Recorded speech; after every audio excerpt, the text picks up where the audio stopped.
And welcome to another Out Loud Open Mic. And this is the moment where we get loud, so let's make some noise.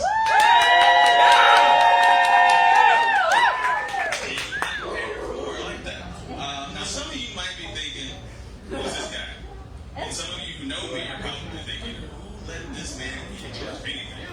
For those of you who don't know, my name is Brian Duggar. I'm hosting this open mic for the first time, hopefully, for me.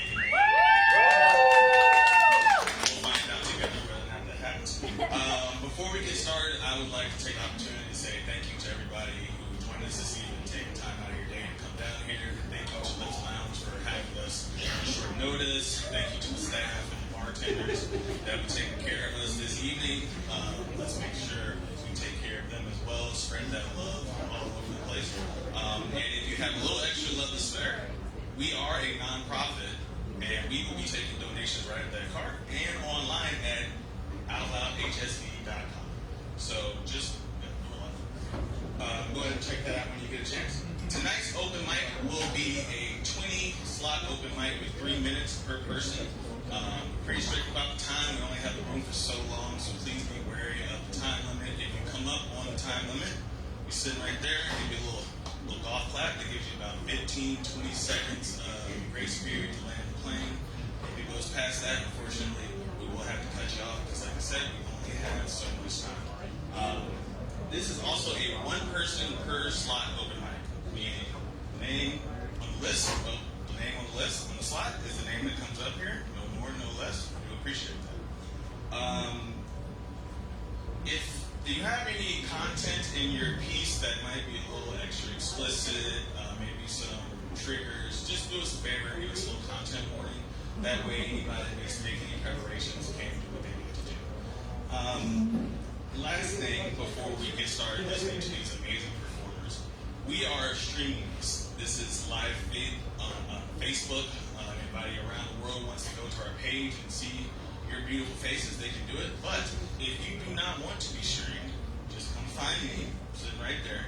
I'll move your name to the back of the list, and then we'll cut the feed for you. That way you don't have to perform on the feed. Awesome. So, without further ado, we're going to get some of these awesome performers on stage so you don't have to see my ugly mug much longer. Coming up to the stage is our first time reader, so let's give him a special out loud welcome to Andrew.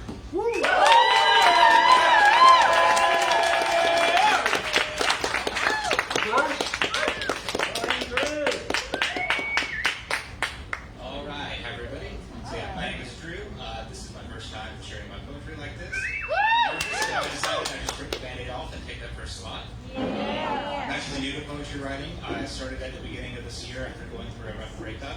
I found that it's a good way to help me kind of process difficult emotions. So that being said, these first couple of poems are about heartbreak.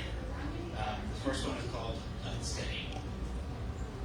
When did this aversion to self start? This pathological need to never part? Constant validation of reciprocal desire? Mutual infatuation that can never tire? Even the most subtle change in tone leaves me reeling, feeling alone. Those I crave most I push away, with well-intended passion gone astray. Solitude weighs most heavily at night.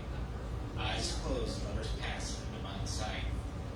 Tearful thoughts of slumber only shed by waking reminder of the void in my bed. The journey in self-love feels so unnatural when the needs of the self are viewed as collateral. When love the idea but avoid the reality of an unlimitable heart and its fragility.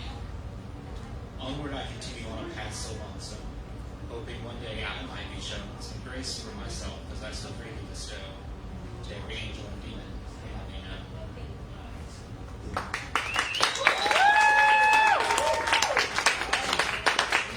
The second poem is called Saturday Post. The mail came today, and with it a reminder of the time when the sun still shone. An envelope addressed to us, cruelly saying how I am now so alone. A renewal from the botanical garden caused my chest to tighten and my heart to harden. Memories of our first date there flashed through my mind, meeting the slicked back black hair paired with a smile so kind. Between then and now, 4 full years have passed. Moments of joy and pain now at my core are masked. I spend my days soul-searching and coming back empty-handed, knowing clairvoyant perfection is what I then demanded. Though I try to forget, you linger like a ghost, appearing in my dreams, and today in the post.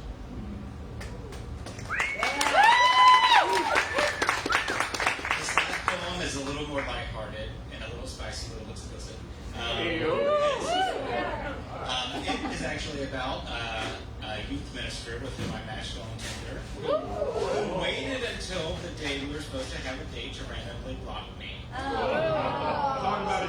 This one's called A Poem for Will. The thought of grabbing your ass has me hard.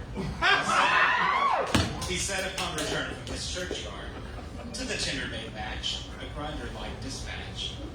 For weeks they chatted and planned, a high-key platted, hope he fanned, until the day finally came, shrouded in hurt and shame. If interest was lost and feelings unmutual, desires carnal and unintellectual, the only thing needed to avoid woe was to just simply fucking say so. Thank you.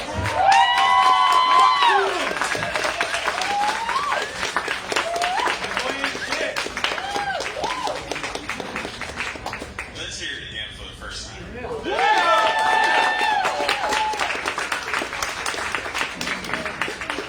Alright, so before we go to our next reader, I'd like to take a moment to explain what we do here at Out Loud.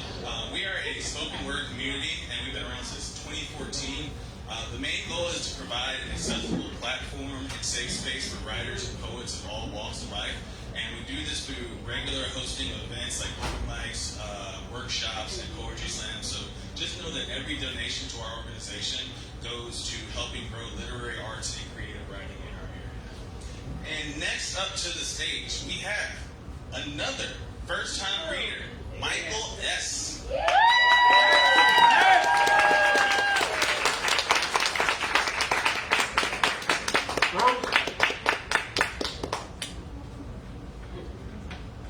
Well, I have read before, but it's been about many decades. It's called The Grim Reapers, and I'll let this poem speak for itself. Beware of the Grim Reapers. The Grim Reapers,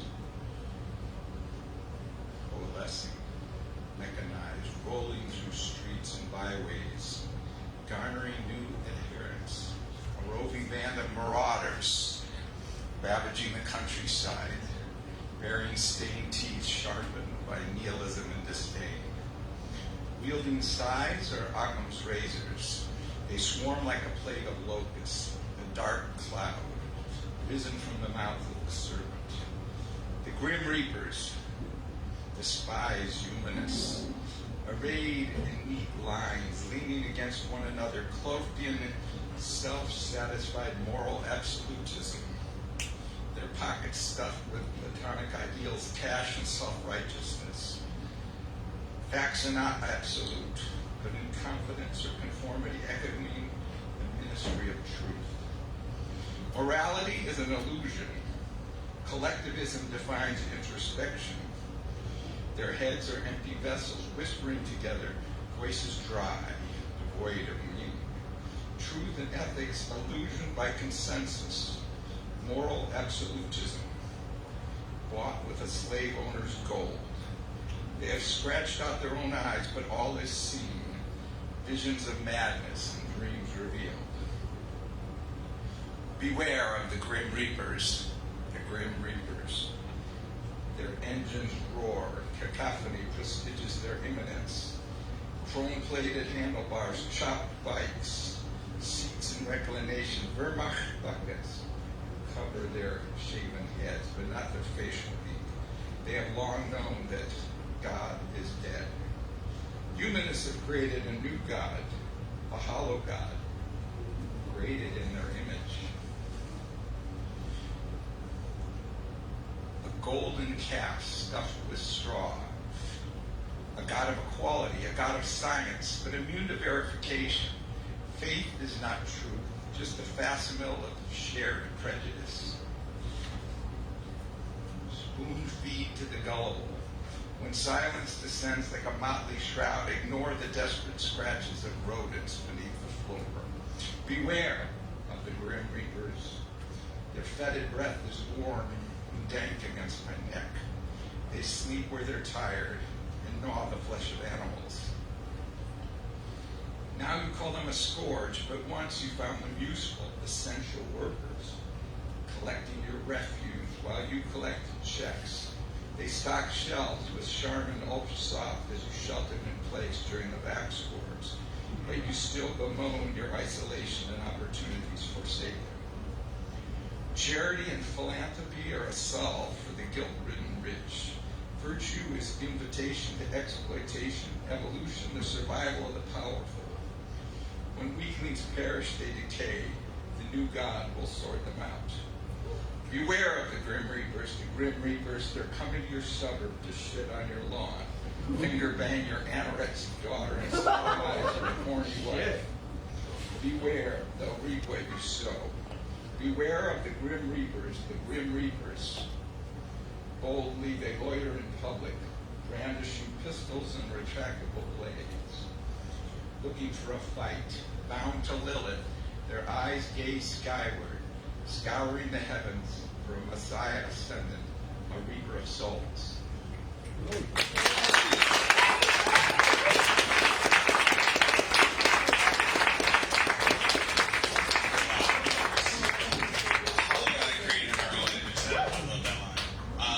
Give another round for first time reader.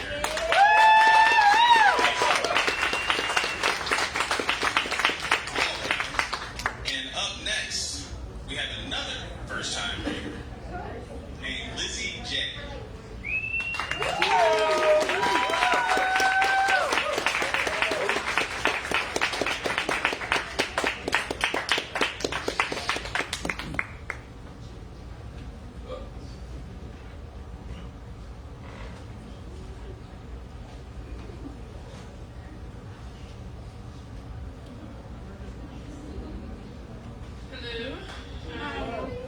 Creative writing has been around for a while.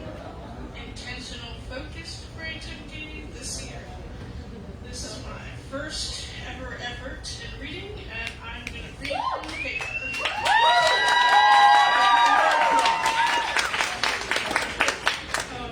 The trigger warnings for the two are race and sexual relations.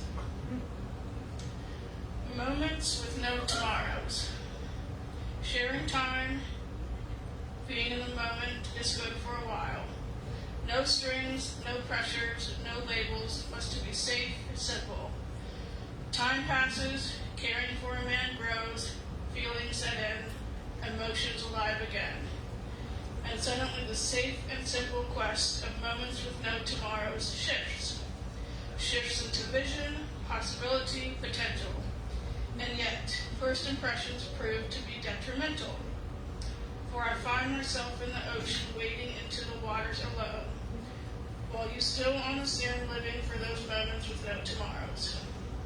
The me you met at the start has decided to dock and depart, for I no longer seek moments with no tomorrows.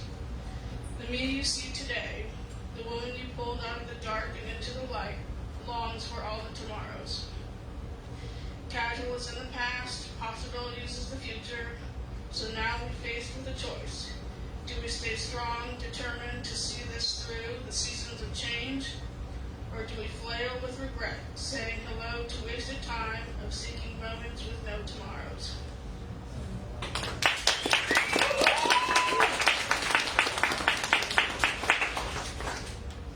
This second piece is a response poem to something I had learned in June, which I did just last week at the opportunity to read to the lady who inspired it.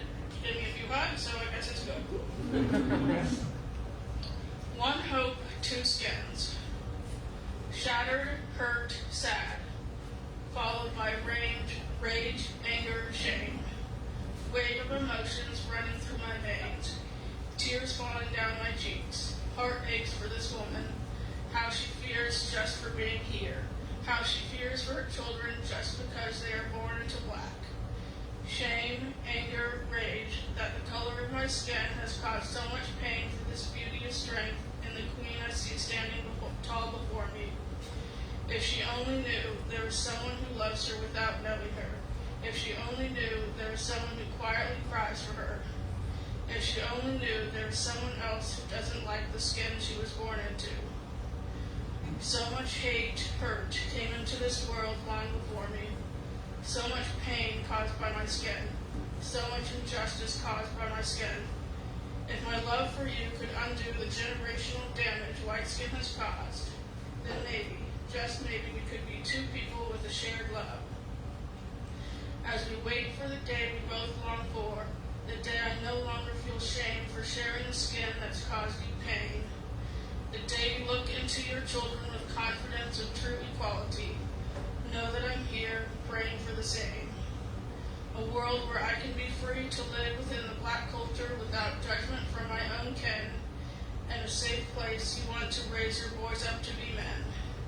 Stay strong, Queen. I have faith you will persevere to find the light in the darkness, celebrating the small joys, even though we fear within.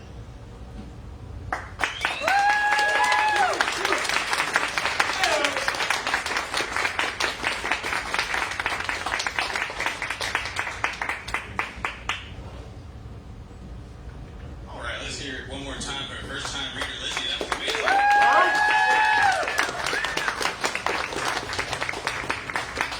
Y'all hear me good in the back? Is that a little bit better? A little bit more?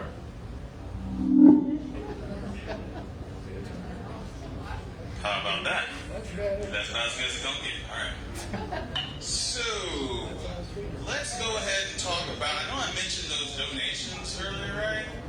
We don't just take donations. We also take memberships for a one time a year fee, $25. We would love to have you join our organization, and you get so much with that membership. You get workshops access, meetup access to our newsletters, our Discord community, which honestly, the Discord community is worth it alone. It should be its own separate thing, but it's really great. You get a shirt, which is cool. You get merch discount, so you can get all the shirts. Highly recommended. Honestly, it's the best $25 you will spend in 2 days. All right, so the next person coming up to the stage, we have Alan.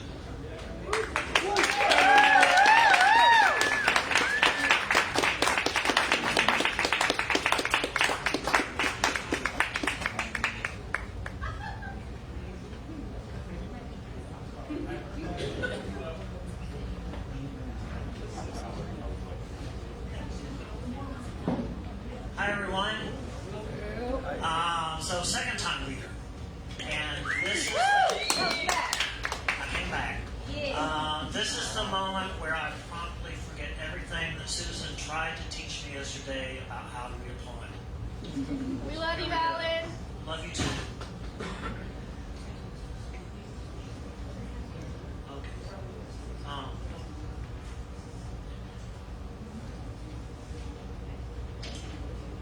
Lighting's not great. Actually, Chris, could you bring my phone to me? It's dark, I can't see.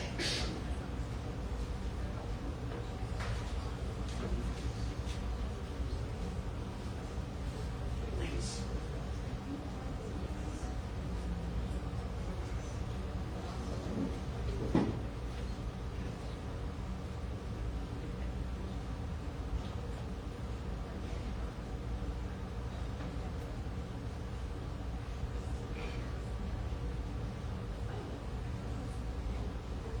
I'm sorry, thanks for being patient.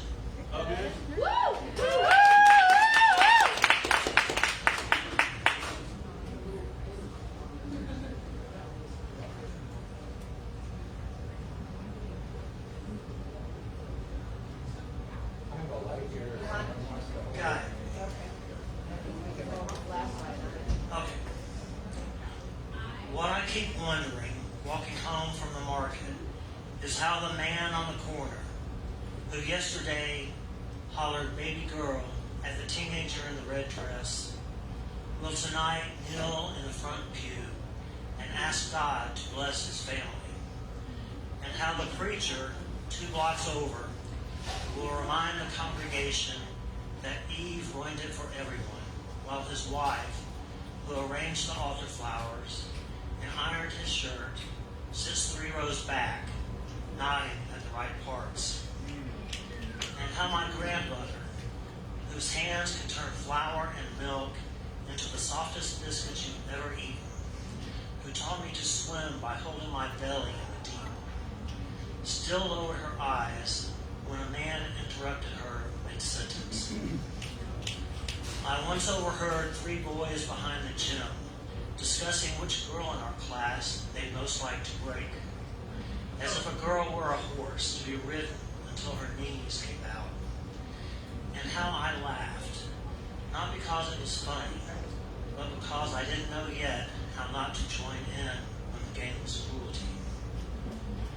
And women are the ones who bear children. Yes, even the boys who will grow up to tell them to sit down. And they teach them how to hold a spoon, how to walk to the bus without getting lost, how to read, how to love. And still, these same boys will one day pound the desk to declare the law of God or man that keeps them quiet. Maybe it's the kind of power men can't name. Because how do you measure a mother's laugh in the kitchen? A hand on your back when you are afraid. The way she takes your full weight when you are sick or brokenhearted. How do you measure the knowing in her eyes when you lie? Or maybe, and I say this with the sun warming my neck and my hand on the arm like I'm preaching, maybe the better question is, what is it about man or men that they see all this and think the only way to live with it is to make themselves bigger by making her smaller? Which now that I say it out loud, feels like asking why someone would take a blooming field of sunflowers and build a wall so no one else can see them. Except that's not quite right. Because sunflowers have a way of leaning over walls, spilling gold into the street, turning their heads always toward the light.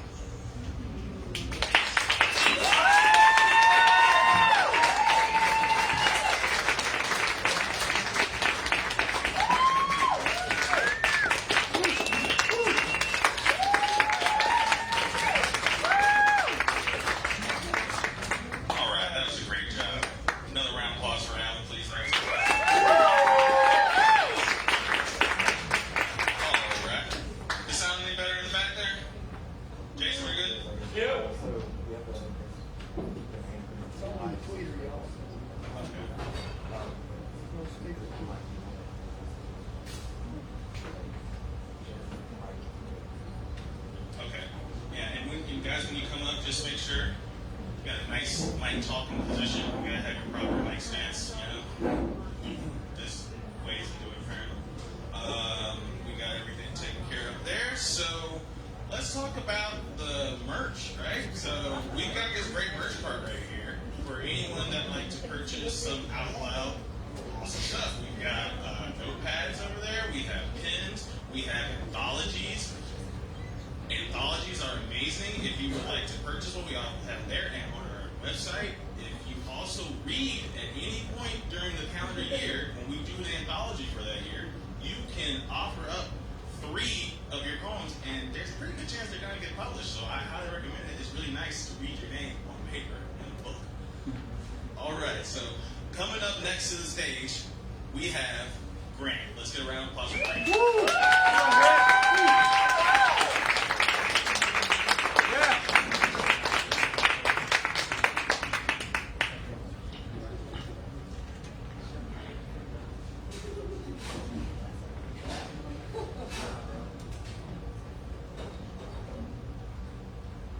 Return now in prosaic speech to tell the tale of those heroic pilgrims who did endure upon your floating ice of Jove.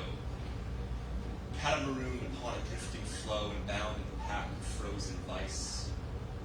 When both faith and ambition overran, they dared intrude past Setebos' domain, colder still than Dante's pit, suspended bravely above both hungry Leviathan and Abyssal then conclude, as did they, that neither effort nor conviction could render aid to the utter desolation of circumstance. By comparison, the companion of Virgil had the good fortune of grim warning upon his outset near the gates. Certainly of risk we were acquainted well with possibility, and easy was the way, but the screaming that came across the sky gave little comfort nor small resemblance, so in cold and hunger and desperate need, we must conspire now, as did Milton's angels, to escape the very jail of hell, and reckon thee with God. All these words are ours, save Europa. Attempt no landing there. Great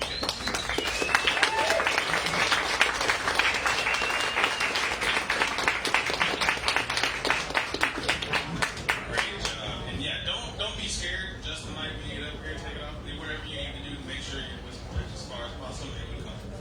All right. Just want to take a moment to thank the venue one more time, Lips Lounge, for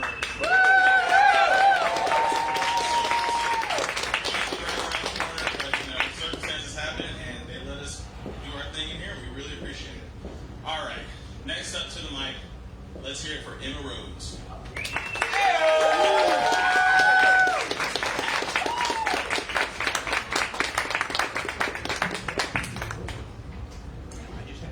Okay, this is in response to getting a birthday card after a couple years of no contact from my mother. It was in the way you wrote my name, the E and the R swooping, even and curved. My fingers shook when I picked up that envelope. No return address in the corner. Maybe I was wrong because you taught me how to properly address a letter. Breaking your own rule, just in case I threw it in the fire before I felt the heat of your words. Cardstock, oil-painted floral arrangement done by your own mother's hand. You knew I would recognize at least her signature. Maybe my grandmother could make me feel your shame all the way from the Mills family cemetery. Her decaying hands folded. Did you dig and desecrate, sifting through your own repressed memory of how she would have gotten through to you? Maybe with the mention of my children's ages, listing the birthdays and funerals and weddings like I didn't know, like I didn't weep through her funeral, my aunt's, our own shared birthdays, scrapbooking my own sacred memories together, pacing over the things gone and buried, kneading through recipes, dough sticking to my ring, the smells that wafted through Kaki's and Aunt Emma's kitchens. Maybe if you tell me that my name is uttered every day in that house, something about me not being forgotten in prayers. I run my fingers over myself, locking in the protection from the curses. That's all they are, prayers. I call them hexes. It's the only thing that makes sense as I stand, looking for the only words I've ever wanted, waited, and given up on. That you're sorry, that your mother's heart can't bear to see her baby in pain. My own brought me her doll to hold, where she saw the sobs shaking my shoulders. Why did you write me? Why did you write my name? And I wanted to scream because it's your name too, and your dead sister's name, whose bread I baked. The only funeral I was afforded. A yellow butterfly fluttered around me when Kathy died, and I thought of the 9 butterfly paintings you have of hers. And I imagined the yellow and the black one wriggling free of the aged oils, her last chrysalis. Because of course she was that one, inspired me to write poetry, one of the few ways I know how to cope. Did you know I write now? Me, who only had big red D's scratched on school papers by your hand. Lazy, lying, vain thing, I've written truths now. And I gaze at myself in mirrors, not turning away from my own eyes. A speeding and fluttering of wings, or my own close, I'm a butterfly, coming to visit and light on my own finger, slowly and opening and closing every color and line on display. I marvel at what you could not see and what you still do not see. I think I closed the letter before I saw the way you signed your name, and honestly, I'm glad. I don't want to see you call yourself my mother. I've always been my own, well, in the ways that really counted, the only one to never turn away from my hurt. I've held every version of me that you carved curses in. Liar was the first, cut deep with the red crayon you snatched from my hand. Crayon is hard to wash away from walls, as most mothers know. My own children helped me wash mine as we sang songs about how it's just a wall, it's just a wall. Wall built so tall you thought you could scale it with an unmarked letter? I learned from you the importance of walls. I don't believe in a God that can topple them, so I'm safe inside. I face them inside. I face the wall and I write and I scribble and I draw a 4, a butterfly, my name, hanging memories, so I can look up and only see my own soft smile.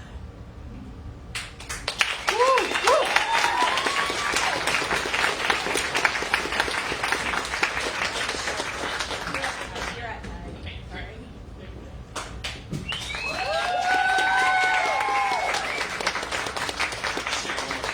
That was amazing. All right, coming up next to the stage, we have Jim Parker.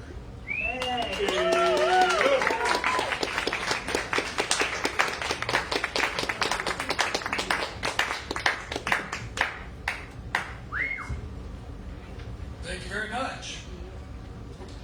1971, I had my first child. And this is the interpretation of her by Don Howard, the great Disney artist. Here's the poem. It was a math problem. But when I walked in that room, I wanted to see what I could list about this beautiful child. That was 54 years ago. 4 shiny teeth, 1 tiny nose, 1 great big smile on her face, 2 rosy cheeks, 1 cozy hug, 9 little things I embraced, 2 alert ears, 2 curious hands, 2 cautious feet as she stands, and 1 bit of tushy I left to pinch. 16 of the most precious gifts I had. 10 tiny toes with 8 slender fingers, 2 chubby thumbs. That makes 36 if you can add. 2 blue sparkling eyes plus 2 crystal tears. 40 things I love as her dad. That isn't all by far, but these 40 should do to show me I know what I have. A beautiful young daughter whose hair is golden brown. Hence, within these lines lie 42 thoughts from an admiring, non-prejudiced dad.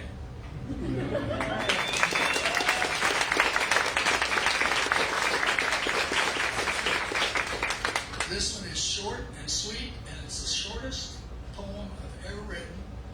Or may I say, this is the shortest poem I've ever received. It woke me up from a dead sleep in neon red, and I wrote it down. Fortunately, because as you know, as writers, we don't remember a damn thing. Okay, ready? Bear the torch for the silent, for they shall come to light. Thank you.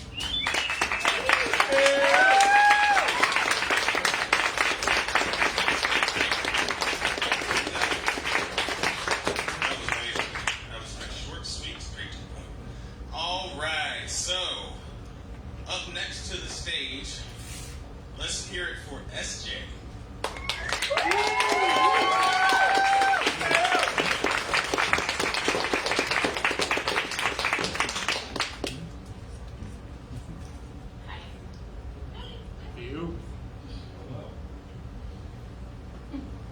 We might be the last generation to see fireflies. Bioluminescence lost. We listen to owls trill to one another from dark mounds of trees beyond the porch light.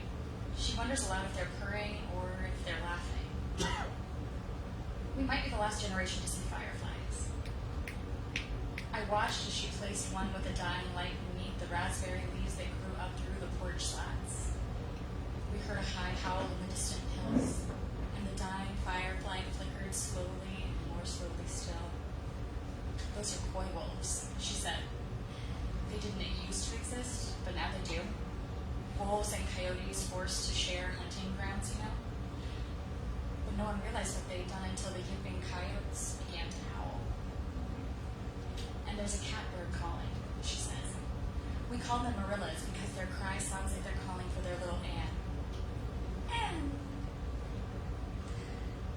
There are purring or laughing owls that hunt and haunt the hills that look like the dips and curves of a spine, and fireflies. brighter than I'm used to, almost silver, dancing in the fern-blanketed forest floors, traversing the tall grasses, and sometimes even swirling through the treetops until I can't tell which shining, dying thing is a creature and which shining, dying thing is a star. We really might be the last generation to see fireflies.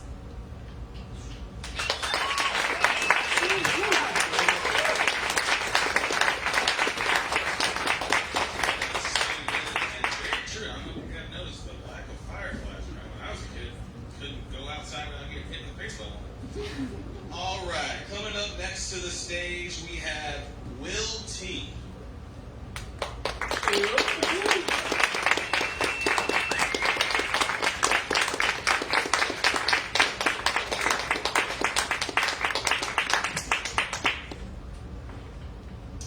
going to see if I can rattle these both off in time. Here's the first. To live, to experience, to be is to erode.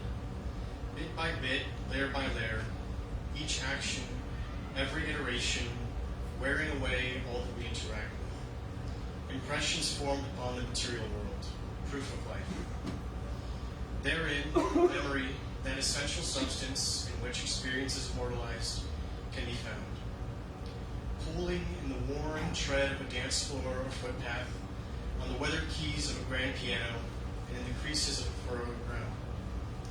Divots and trenches alike, the sacred precipitated over the profane, settling in the grooves, flowing through the channels. Replacing the real with something even more so, transforming ordinary spaces into hallowed ground. How else to explain what I felt going back there after all this time? A pilgrimage of sorts. I knew I'd crossed over when I felt the pit form in my stomach, the tightness in my throat. So much life lived here, so little changed since. I set about retracing each step from that past life. Following the stream coursing along that worn tread to each and every landmark. The pedestrian bridge, the park, those steps I would sit on waiting for you before our appointed time. I paused there the longest. So convinced that at any given moment the gate would swing open and you would emerge, sporting that same sheepish smile, shuffling on over me. It never budged, of course. Splashing, wading, swimming, drowning. Memory is the forebearer of sacredness.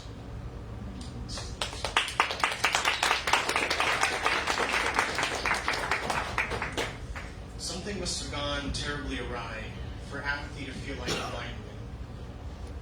For going through the motions to feel like equanimity. Longing, desire, yearning, expectation, these are the roots of suffering. Possessions, thoughts, emotions, relationships, fickle, transient. Sever each and feel the lightness of being. By will or by circumstance, it's of little consequence. Light, so light in fact I can hardly keep my feet on the ground now. And the more time that passes this way, the higher I'll float. Up and away into a vast nothingness, and right past the point of no return, where even the longest rope on earth can't be lassoed to bring me back down. It will strike me that feeling empty doesn't suit me so well, and I'll dream of nothing but my two feet planted firmly on the ground, tethered to anything and everything worthwhile, hundreds of thousands of tiny threads binding me to the here and now, connecting me to you, and you to them. Totally and utterly entangled. Suffering and all, I think I love this life.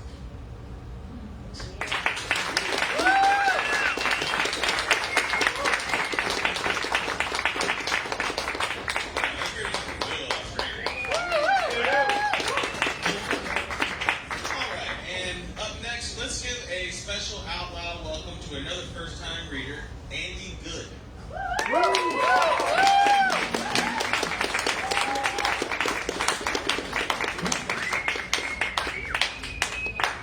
First,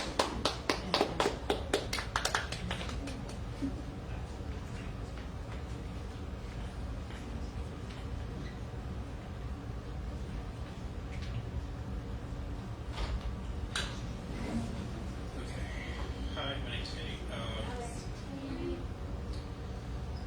I've been, well,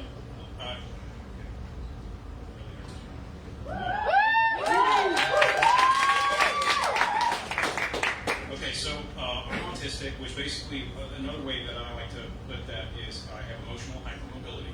And the way that I deal with that is writing. So I've been writing a long time.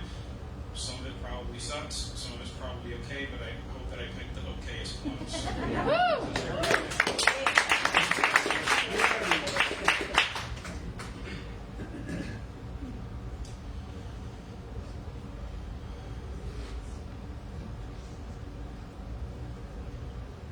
I don't need to subdue the mountains, echoing Chickasaw fog choruses over the sun-risen seas of Tennessee glass that rest in my imagination.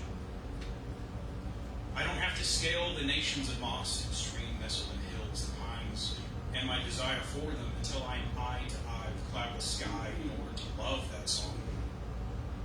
Love is not a brand on my skin, or a patent on my memories, or a triumphant hike to the top of who we are. Love is not the pulling apart of the particles between the rocks and the ridges, or splitting raindrops to ride them into the river. Love is not the leaves we smell on the breezes we needed, or the shiny rock collections we sprawl across our stories of adventures in the Alabama mountainsides. Love is not beating ourselves like metal into a sharpened blade, into cutting down trees, or our most mysterious blue stem ways, just to be held by another. Love is not a place we dump our microplastic wounds, or fish each other's depths for sport, or flash a sunburned selfie to the world, or the land we annex for wedding chapel promises of future prosperity. And for posterity, love is not the curve of the river when it is undressed and on. So what is this mystery that seems through our lockdown sociological imagination? What is this story that unfolds in our emotional fracking, in our childish rock stacking? What is love in a world where love is a gold rush and an economic drought, sold back to our blackmailed sadness is the one way out? Is it the breathing that finally occurs? When you don't have to conquer home to feel it in your bones? Is it the exhale, the derail, the detail that abandons the photograph to live in your heart, an invitation to restart? The safety that aches like passing seasons when you finally love something and don't need a reason?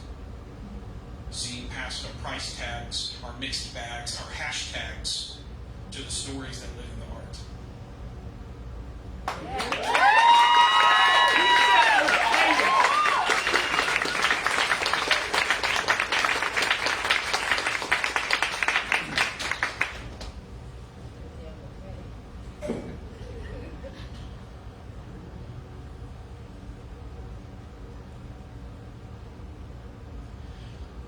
Let life happen.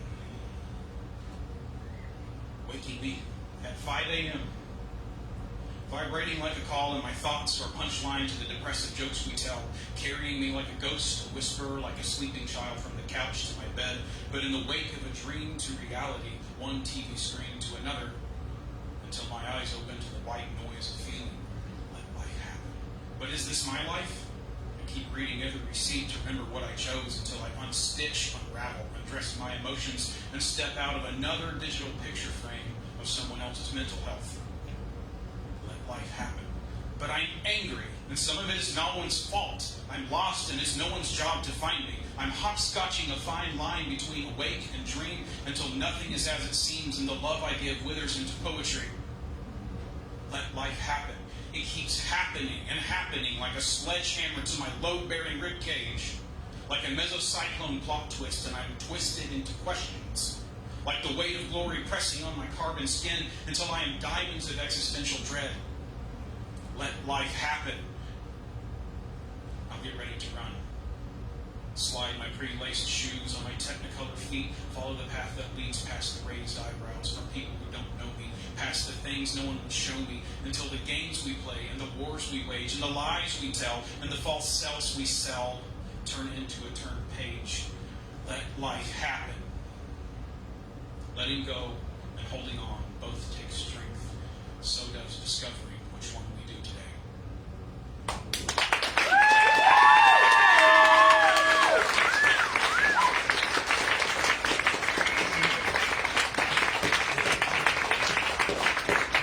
Let's hear it again, folks.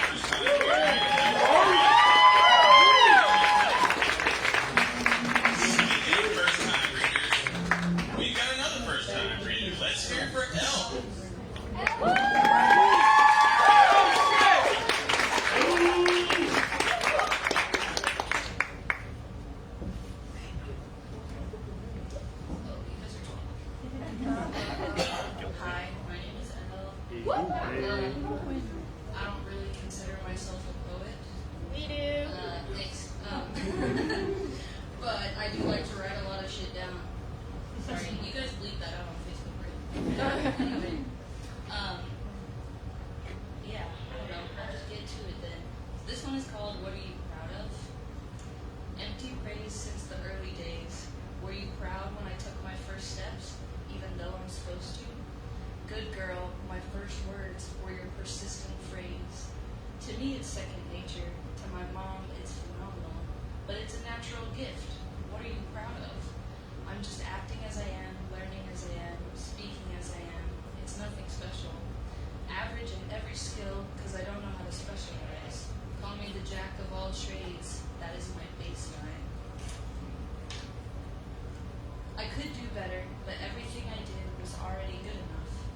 Until I tried being myself. That wasn't good enough. And then I tried to be who she wanted me to be, and that still wasn't good enough. And since we already know that I don't work too hard, I gave up. And now I don't give a fuck.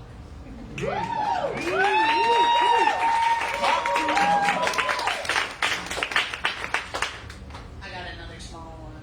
Let's go.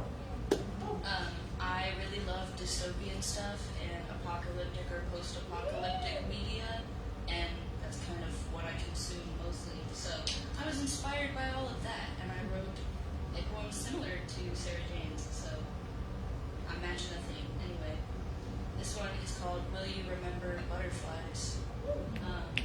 Will you remember butterflies in this old world of greed and lies? Will you compromise? Will you let them win? Will we be left standing when they begin? Will we have the same fight, same insurgents, same drive? Will we have the skills to beat what's coming, or will we meet our demise? Do you believe in butterflies? Is the grass greener on the other side? Does green cover everything? Is there even green at all? Do you fight for your existence? Do you even fight at all?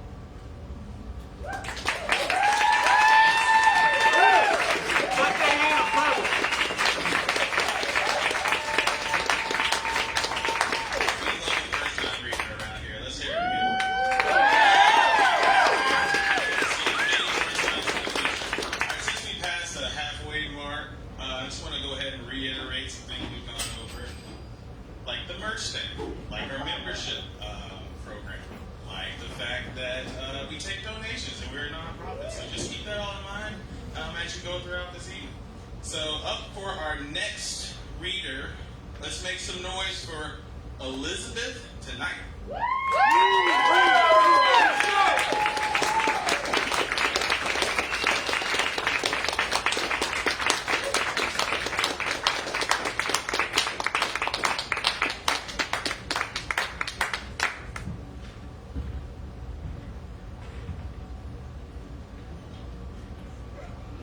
Hello, darlings. Let us all now cast our minds into a mindful place of ongoing therapy.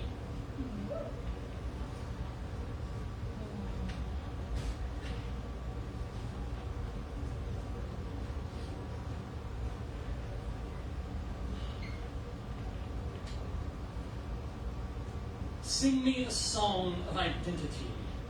Sing me a song that's true. Sing me a song of integrity. Sing me a song that's not blue. Sing me a song of masking. Sing me a song that's new. Sing me a song of tasking. Sing me a song that's through. Sing me a song. Sing me a song about attachment. Sing it.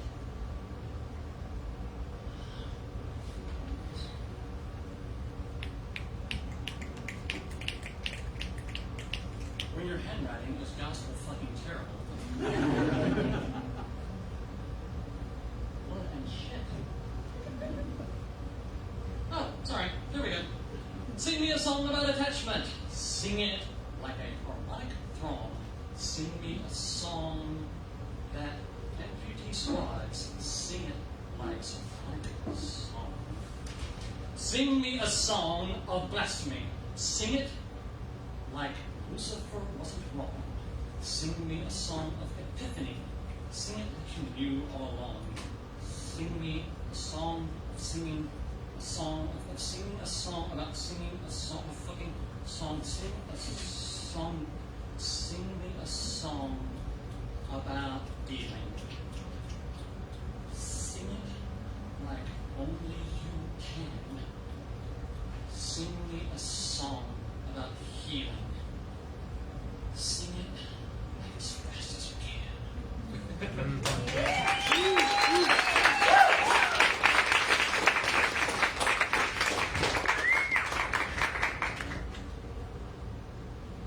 There we go. All right, minor, what do we call it? The statement themes? Right. Yeah, this is filled with trauma and death and the evils of organized religion. The following is a process piece written in March of 2018 by the former host of this vessel. Jesus sent a card. Jesus sent a card to wake me up. I didn't know I was asleep. Evidently, it was very important to become woke. Jesus sent a card to wake me up. It would have been kinder to send a card to wake me up. Isn't that the point of a kind and loving Savior? Jesus sent a card to knock me down. The letter told me so, typed and error-riddled. A man claiming to be my dad expounded with the confidence of the pious. Jesus was offering me another chance. No more veiled threats. Jesus sent a card to kill me. Never knew Jesus was so hard up for people. A man claiming to be my dad stated in half-tone times New Roman script, it's all we have called. A chance to return to the fold. Jesus killed me with a car. The man claiming to be my dad rejoiced. Jubilant in my breaking, he sees our life as a waste, our love as a sin, our growth as a threat, our shine as darkness. Jesus killed us with a car. He did it at 11:47 p.m. on March 8th, 2017. He did it at the intersection of Hermitage and Wood. Jesus killed us with a car. Lucifer sent us back. Awake. A man who claimed to be my dad brought a Bible to therapy today, to our therapy session. I wonder what he would have brought to our funeral. Other sections of this piece have been redacted by the Tonight System, we think.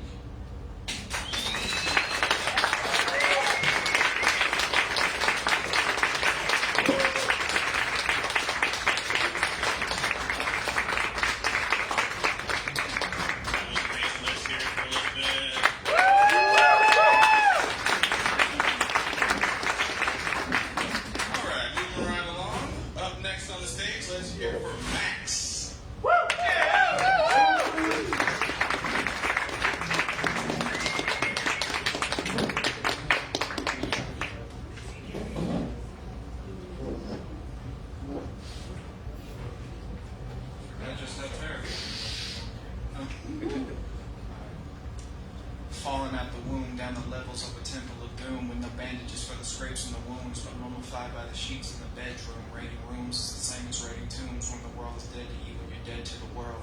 Out of sight and out of mind, but no mind is really paid to anything else inside except solidarity. Loneliness can have louder cries than prosperity and clarity, which is what makes it so deadly.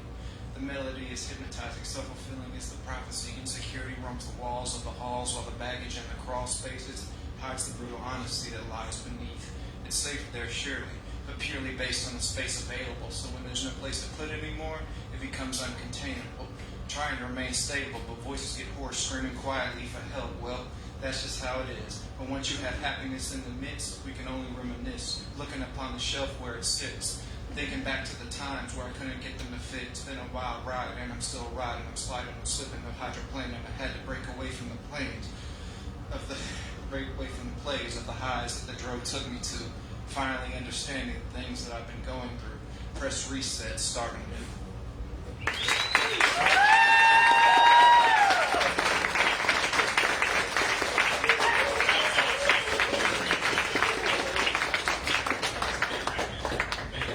All right. Coming up next to the stage, we have Jason. Let's hear it for Jason.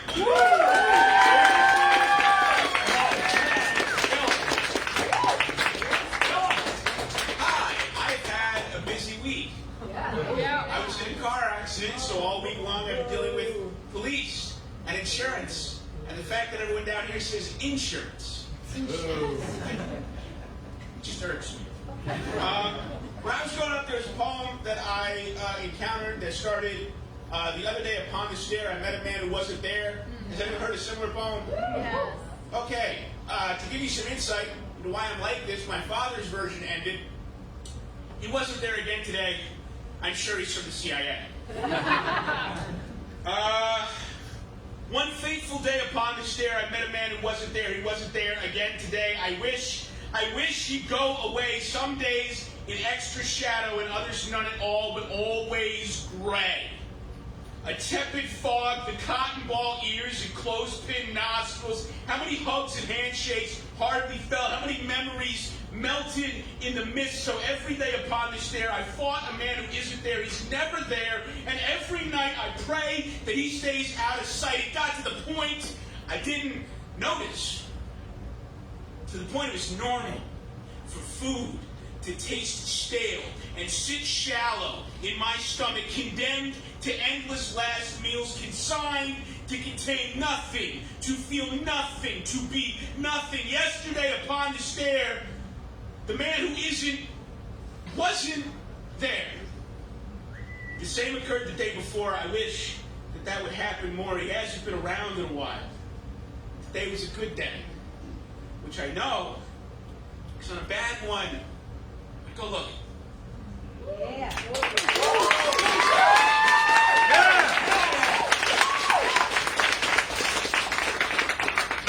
So that was, I hope, transparently about the thing my dad told me that I connected to my depression. And the thing about getting over depression is I've started experiencing emotions powerfully for the first time in a couple years, and I've learned I've completely forgotten how to regulate them. Which means I accidentally got drunk around my birthday and resurrected my 15-year-old poet self.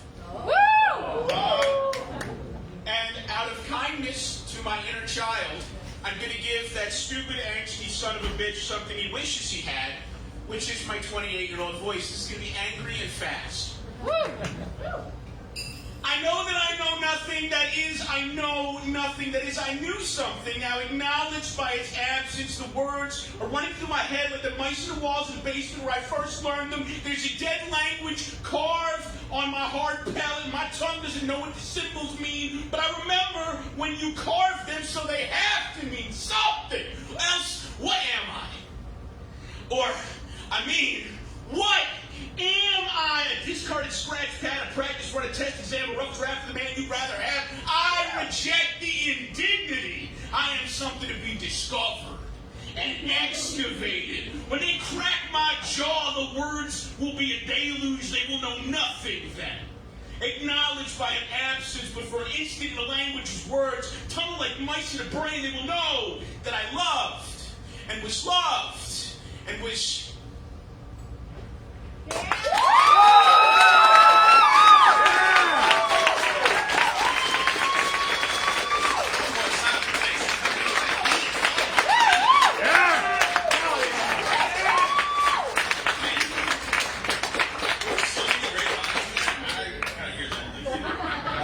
All right, so coming up next, let's hear it for Charlie Hicks.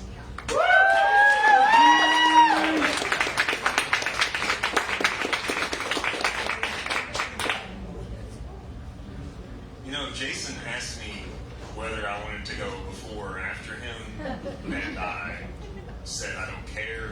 I have changed my mind.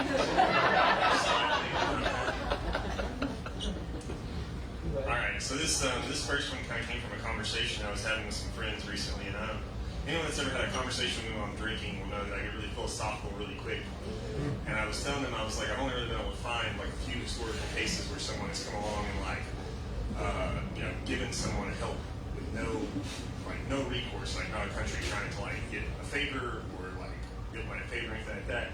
And my friend was just like, yeah, well, we write down wars and things like that because we're afraid like those things could happen again, and I don't think we're really afraid of people helping people again. And I was like, that's kind of sad that we didn't write any of that down. So this poem is sort of just about history. All right, so history will tell your stories, the universe bearing witness, how you will be remembered. And I hope that they speak my name well for every moment spent. Let them call me a baker, recall fresh baked bread with friends around the table, desserts almost as sweet as the memories. Let them call me a dancer, remember the movements to the beat, chasing away worries on the floor as our hands and bodies meet. Let them call me a photographer, my gallery made in a home, memories caught in simple wooden frames, exhibits to a case for the joy on each face. I recall my friends and their stories, and I will tell them each well. And I'll be thankful for the remembering and thankful for a well-written story.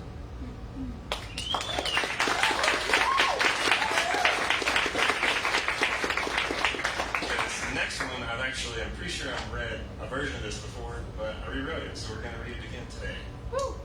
It's called The Trade. We're sitting around the table, and my friend turns to me and says that I owe them, or they owe me. Saying I've done too much, saying that I've shared my food and my time, and they tell me of some metaphorical scale with a needle pointing towards their side. And I smile, and I gently weigh down the scale with my hand. That isn't fair, they say, and I don't care. You forgot that your weight is a comfort, and that you are still there. So let's make a deal and see how you feel. You take my love and strength, and let me hold your weight. Leave the scales here, now you're free. Use my strength, take shelter here. So that's the deal spelled out. Your friendship for mine. Please sign on this last line.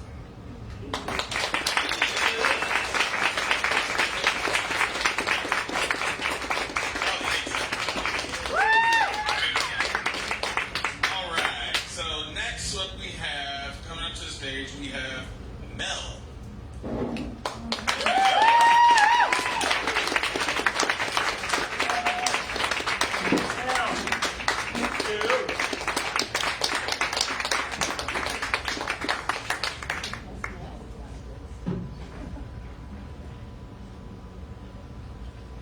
I'm Mel, aka at Major Ash on Instagram.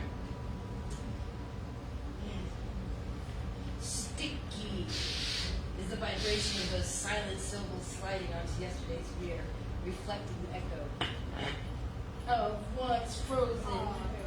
Yeah, last time none of this picked up because I walked around the stage. This time I'm gonna actually resume it. Woo! This is all over because I can't.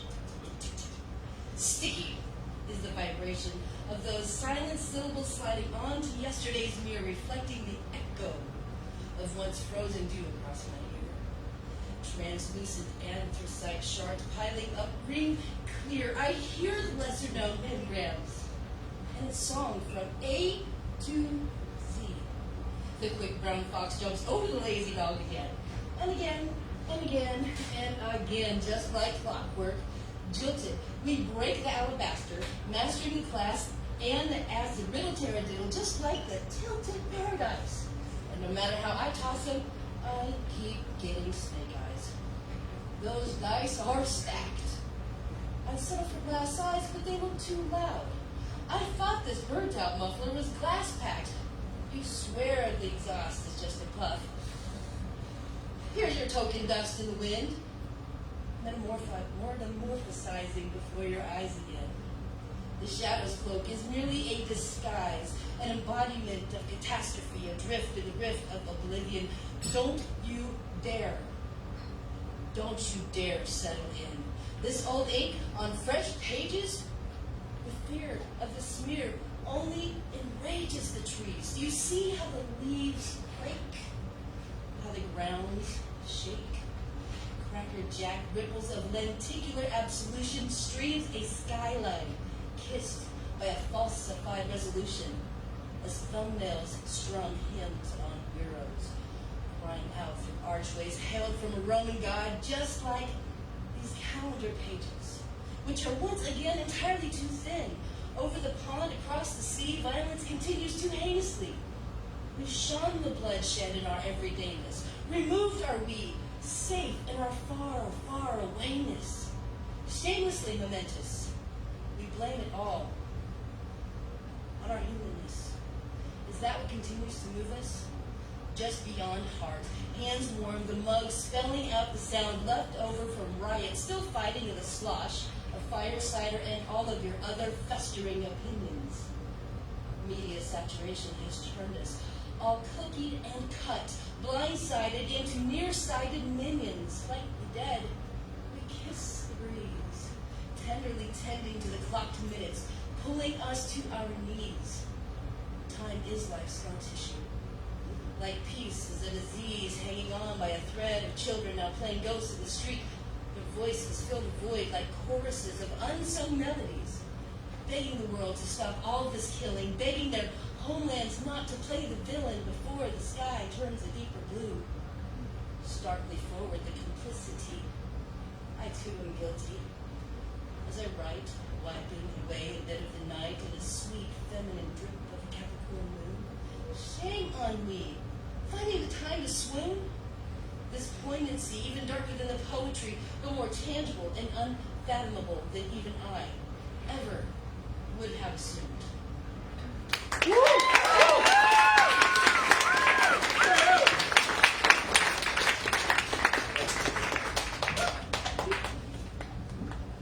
Let's hear it from Mel.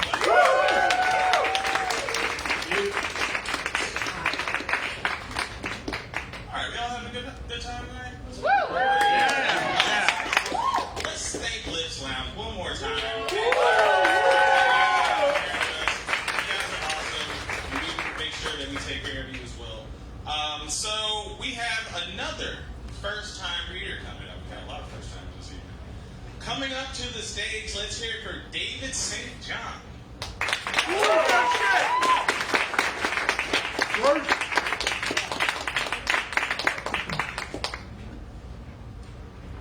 going to try and get through 2 poems. This first one, all you need to know is my mother was born in China, and my mother was also born with a birthmark that covers half of her face. If you could see the look on your face. We begin with a raid in the night, with lines like river looms, like hibiscus around the corpse. Downstream, men wash their hands of blood in the wake of the great idea. Here, in the outskirts of the city, organ grinders leave teeth marks in the guava. The jungle ferments in the quiet. We begin with the night her family left, the night when men surrounded her family shop, pliers bit through the metal padlock like crab legs, lifted the storefront's metal veil. Hundreds of miles away, college professors are bound together, forced to kneel, placed between a wall and the path of bullets. The concrete turns purple around their bodies, and everything is purple in its own way. The fingertips of soybean pickers working into the night. The stars smoke the moon down to its cherry. The faces of my mother and uncle within my grandmother change in color. We cut to a doctor apologizing for her birth, washing her face until it bleeds. Despite everything, she is still born. Cut to the taste of big red chewing gum. Cut one last time, the rhythm of an adding machine, soft drum taps that punctuate the ends of sentences. What if a country declared independence and they said no? What if it began on the left side of her face, spiraled outward like a fire, split it in half, the way the world spins on the line that turns the letter S into a dollar sign, the way the continent ends at the cleft of her chin, swallowing the oceans? What if a country could have a birthmark?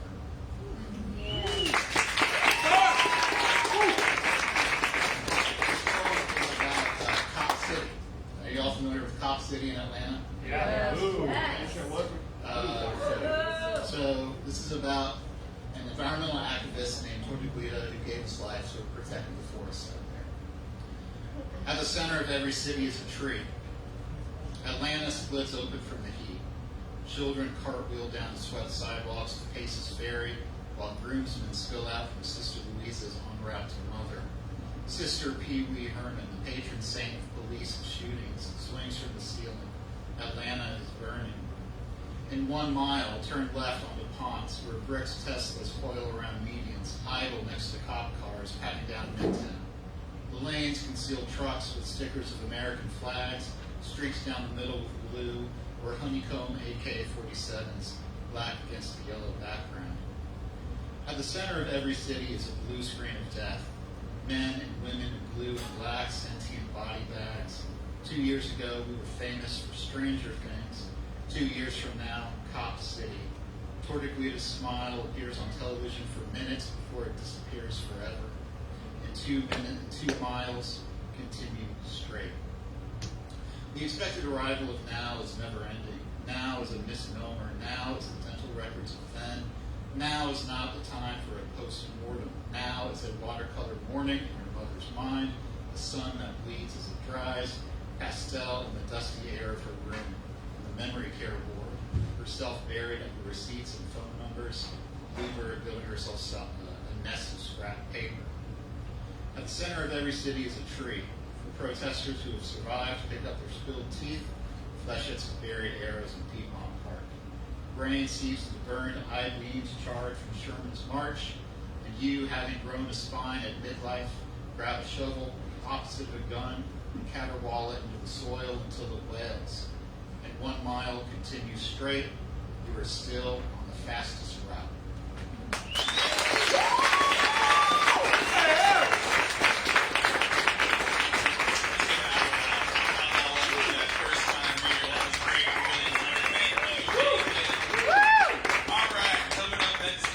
Let's get a round of applause for the amazing and talented Maya. I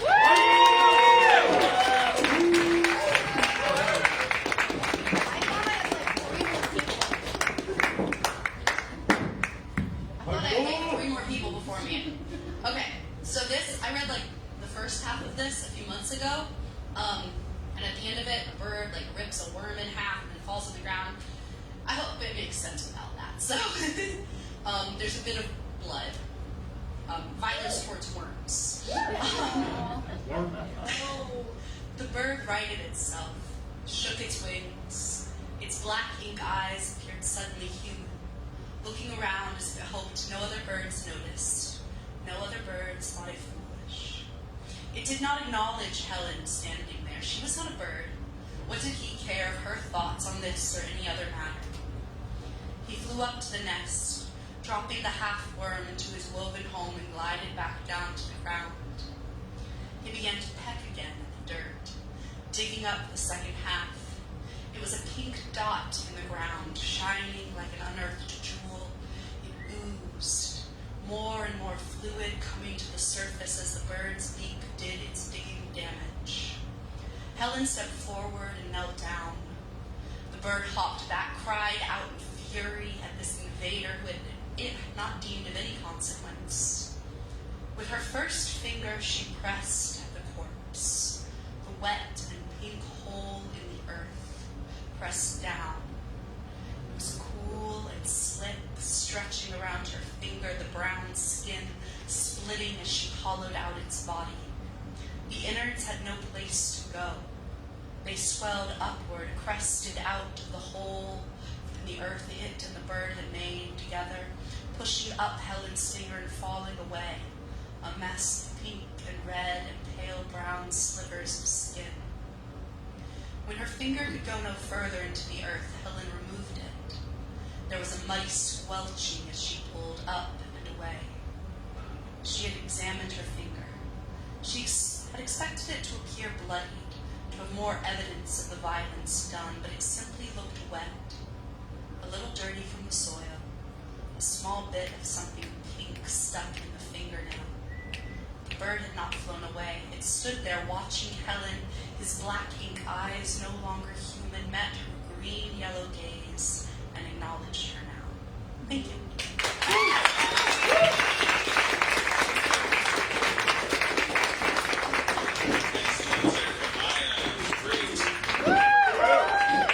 Okay, so we've got about 2 readers left. And this next reader is also a first-time reader, so let's give him a first-time.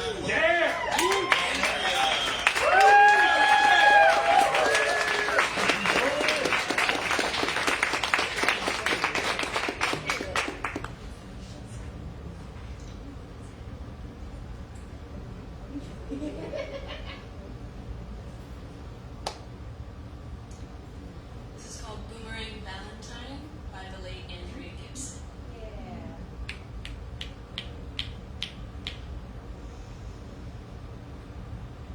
I'm sitting on my friend's couch, several months into being intentionally single and celibate for the first time since I was 20 years old. 20 years old, when I believed that sex had to involve a dude and the word screw. I'm telling my friend about the psychic who said I'm going to meet the love of my life by the end of January. It's January 10th, and I am so far from ready for Cupid, that naked little shit, to fire anything sharp my way. So far from ready for that kind of insane that only love makes me.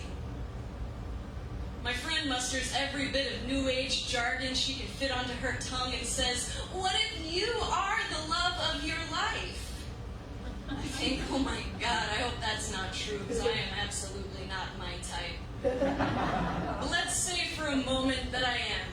Let's say that I am my dream girlish boy. And I am standing on my front step, ringing my own doorbell, waiting for me to answer, so that I can hand myself a mason jar full of water lilies, rescued from a millionaire's Monet.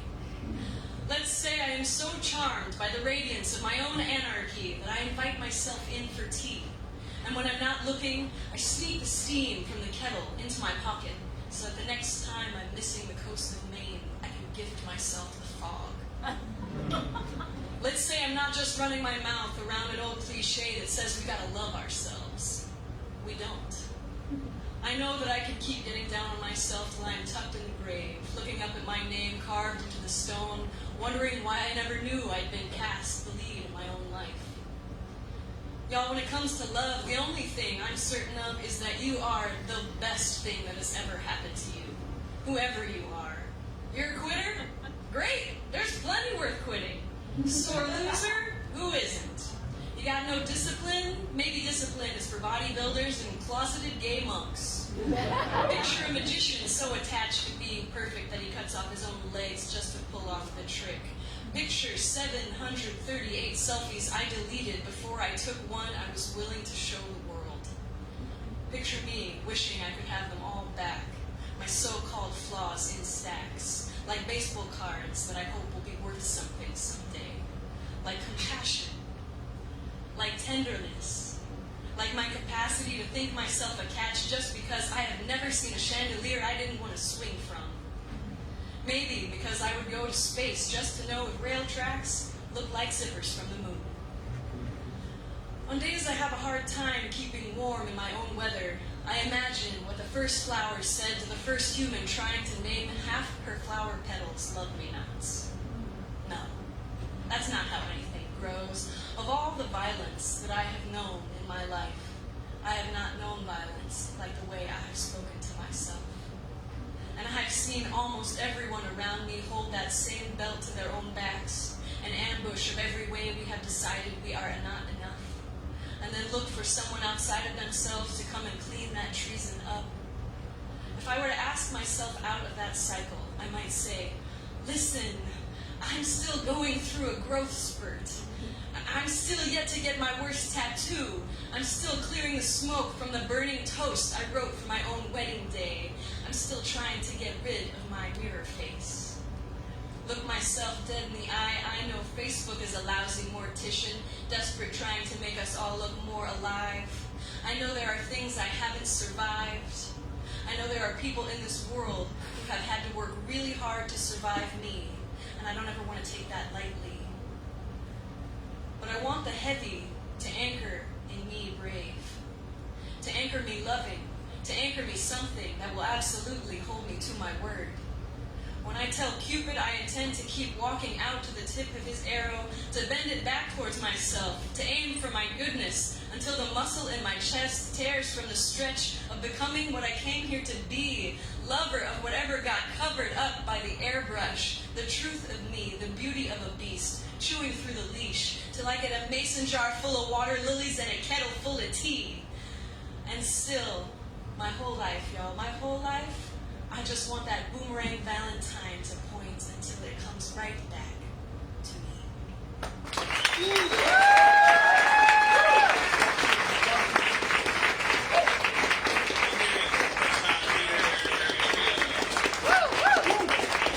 All right.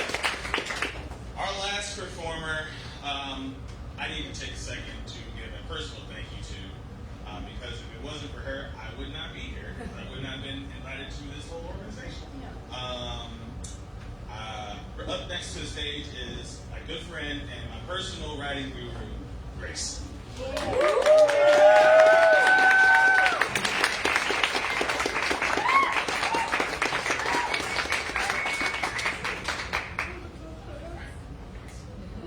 I have to go after Andrea Gibson.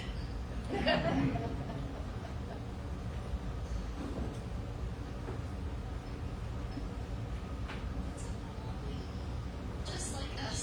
I want to talk to you all about black holes.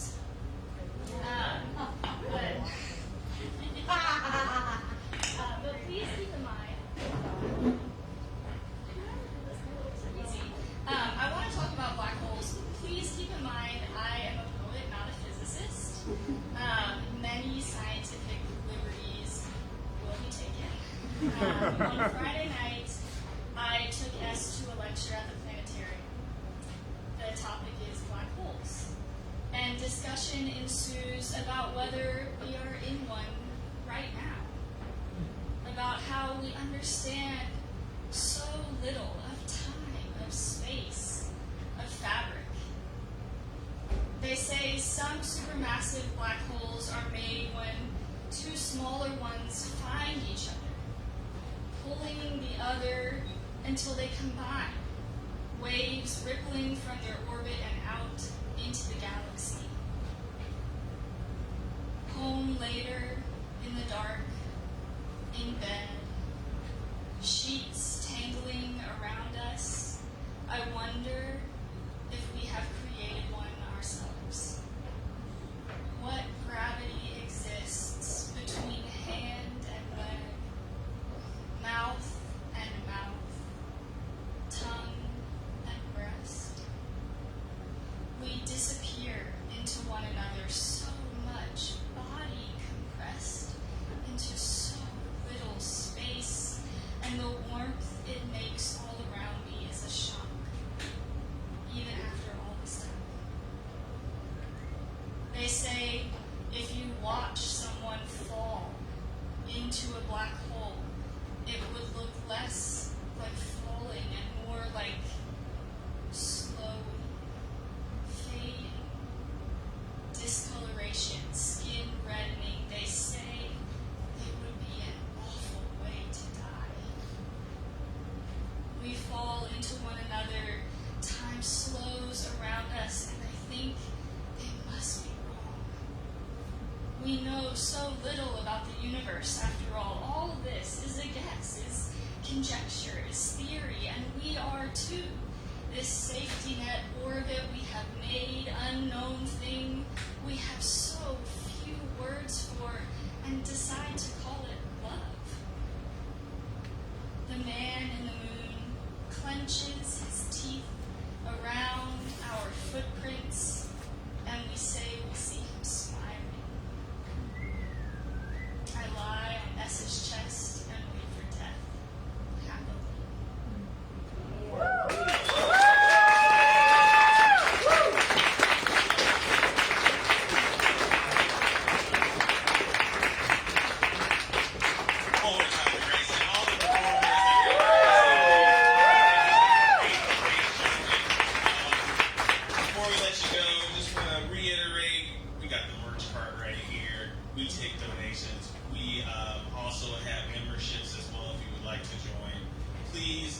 take time to thank our bartenders and the staff here. We really appreciate that.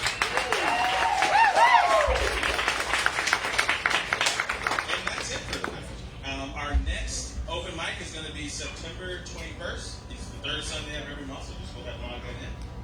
And we'll see you next time. Y'all have a great evening and travel safe. Thank you.